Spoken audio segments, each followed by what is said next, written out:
আপনি যেমনি ভালো রাখতে পারেন এমনি রাখবেন। কিচেন মাস্টার ভিডিও করতেছেন নি? কামে ভিডিও বলেছেন রাহাত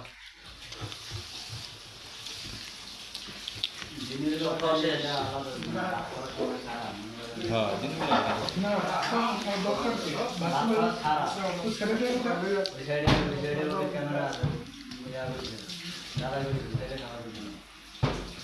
দিনে গেলে সমস্যা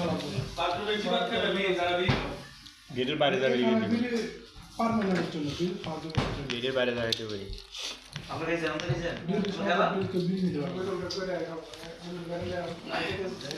আরে বিড়ি খাইতে না সবাই সাথে খালি কি দেবে রাখবে দরজা লাগান ঠান্ডা আইতেছে। ঠিক আছে বিড়ি নেবে খাবে না তারা খাবে বাইরে সমস্যা নেই আমি লুকা কোটা যা ফোন করে লাইছে আমি বুঝেই দাও না এটা মালি আপনি যারা আমরা রুচি দিয়ে গেল এই যে আমরা মেলে একটা বাগানদারি করছ না তাহলে বই বিড়ি খাবে সমস্যা নেই বিড়ি